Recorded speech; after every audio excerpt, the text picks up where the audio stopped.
Hey friends, welcome back to G-Bear's Homestead. Tonight I'm doing some simple canning of vegetables to stock my pantry shelves.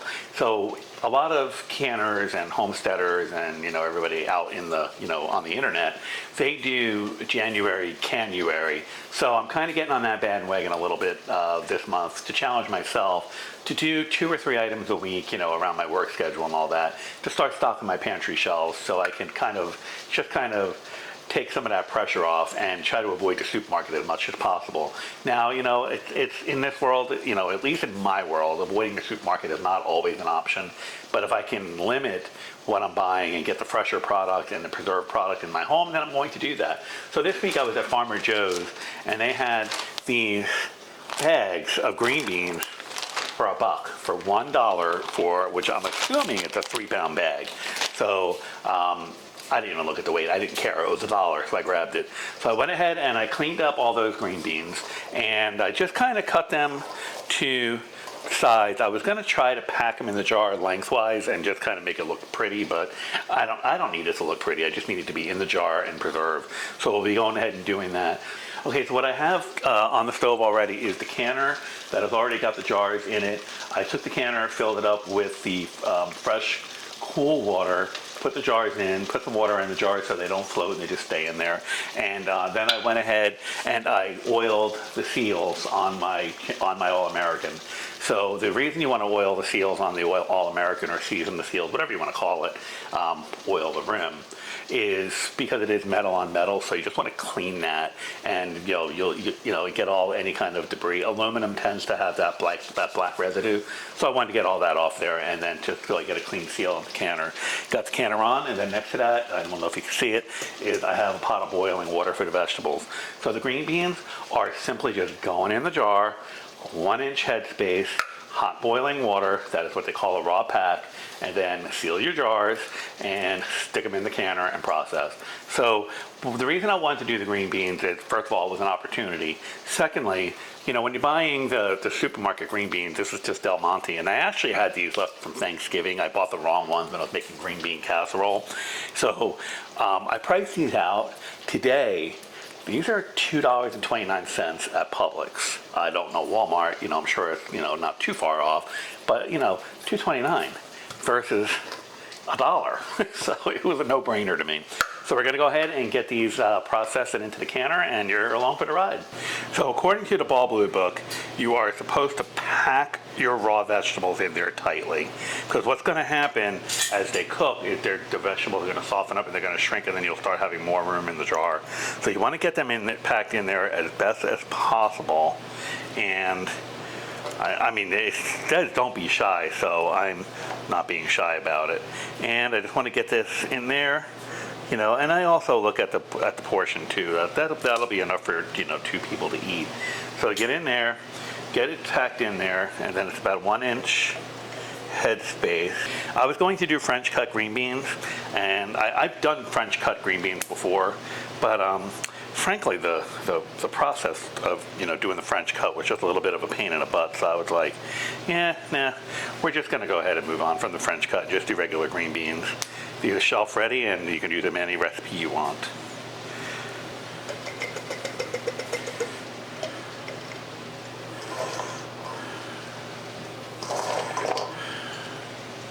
So to each jar, the recipe calls for pints.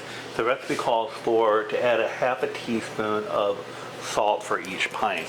Now I'm not going to put that much salt in. I'm just going to use 1/8 teaspoon, and I am using my jar of Redmond's real salt. So I'm just going to put 1/8 teaspoon in, because that I think is plenty. And the salt, according to the Ball Blue book, is optional. So I'm comfortable with going with just 1/8 teaspoon. Now something I am going to do slightly different is, and this is more of an experiment, is I have seven jars here. I want to take 3 of these jars, and I'm just going to put 1/8 teaspoon of pepper in as well, because I want to see what this does. I don't know what to expect, so we're going to find out. And I think we're going to find out the hard way, maybe. So that's that. So we're going to put in 3 of the jars. We're going to go ahead and just put the 1/8 teaspoon of the pepper in with the salt. And then go ahead and fill the jars with just plain hot water, 1-inch headspace.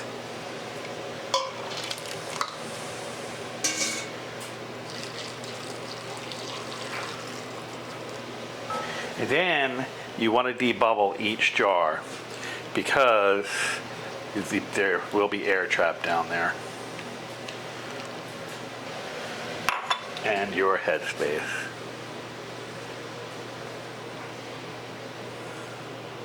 Now, because I was handling the jars and I had my hands over the top and so forth, I am using a towel with a vinegar in case there was any oils on my hand. I want to make sure that seal is clean. And then we'll go ahead and get the lids on there. And look at some of these older ball lids that I have. I mean, I have a lot of lids. I stocked up a few years ago and I've been in pretty good shape ever since. And then go ahead and just get the bands on, fingertip tight.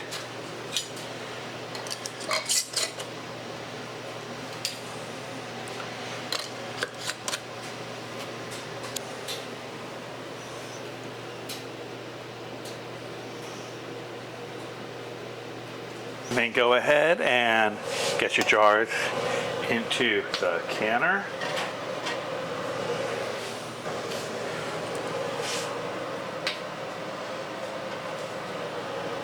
And go ahead and get your lid onto your canner.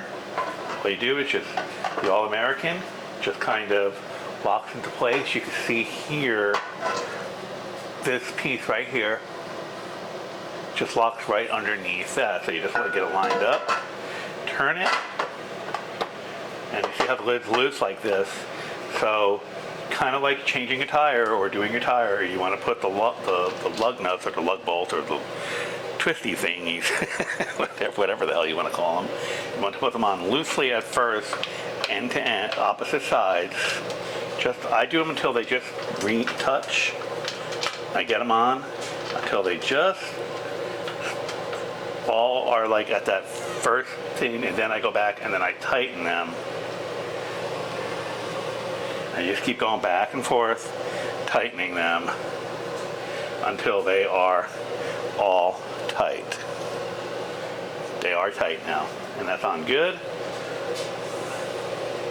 And then I turn my heat up to a medium high, and then we are going to bring this canner up to venting pressure for 10 minutes. Now I'm going to turn the canner because I want the valve to be up under my hood. So that's all I'm going to do is just turn that on the burner like that. That way I get the steam out of the kitchen if I can. Alrighty, so we will be venting in just a minute.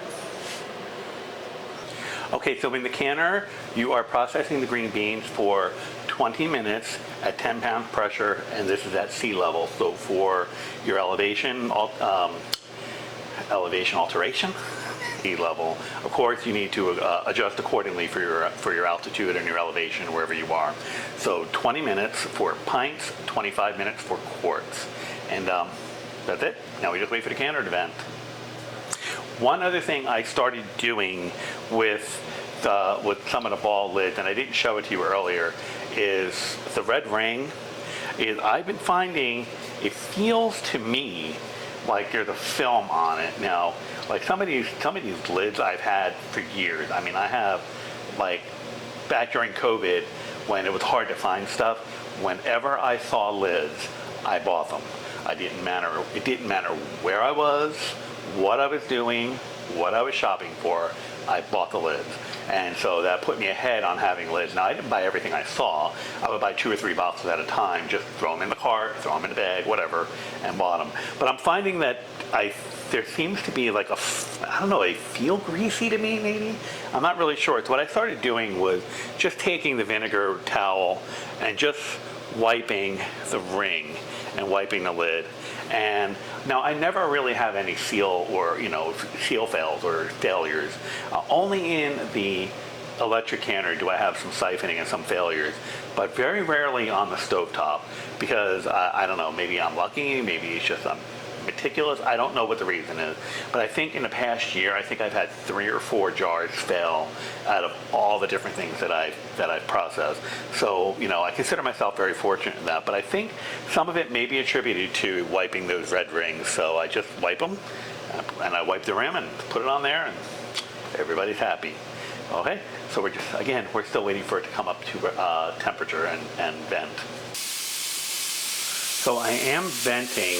It's hard to see because of the white background, but you hear it. So it is venting, and it's coming out. Now the other way I can tell I'm venting is I kind of took my eye off the ball a little bit, and I actually have, like, you know, 3 or 4 pounds of pressure in there. So I know that this is venting, and it's definitely venting. So I'm going to go ahead and set timer for 10 minutes.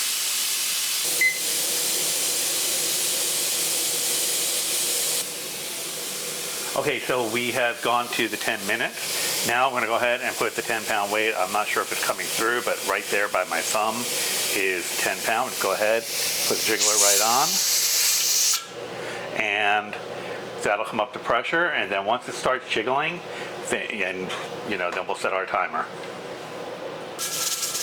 Okay, we are jiggling, and it is actually going a little too fast. So I'm going to turn the heat down just a little bit, but we need to be jiggling between 3 and 5 times a minute. This is just a little too high, so I've already turned the heat down.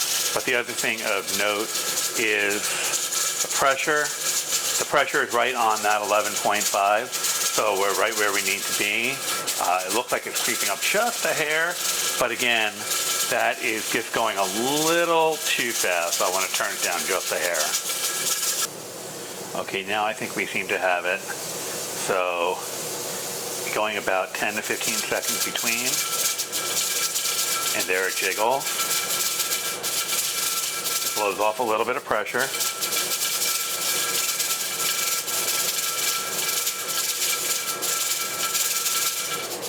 And then it stops for a few seconds. That's what you want to see. And then blowing off pressure again, and that's what you want to see. You want about 10 to 15 seconds between pressure releases there, or between jiggles, whatever you want to call it. And then the entire time is our pressure gauge is maintaining the proper pressure the entire time. So we're in good shape.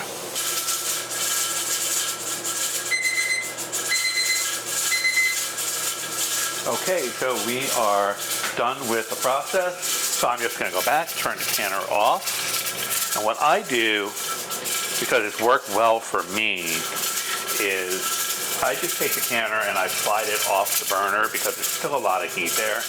And I want the canner to start cooling down. So what I do, and again, this is just me, is I just gently lift to take the pressure off and slide it over to the other burners. That way it gets it off the heat and it starts cooling the canner down. So now we just got to wait for it to come to 0 pressure.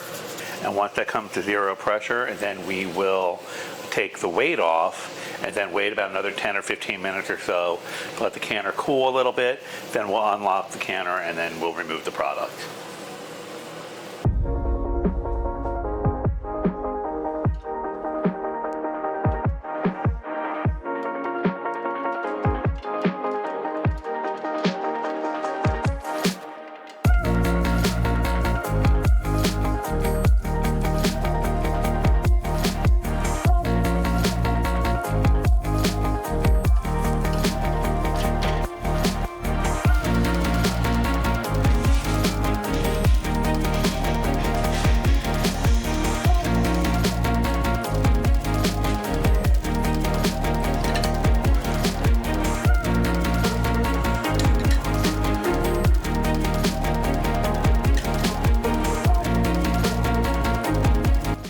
Okay, so that's pretty much it. That's how you can green beans. It's pretty straightforward.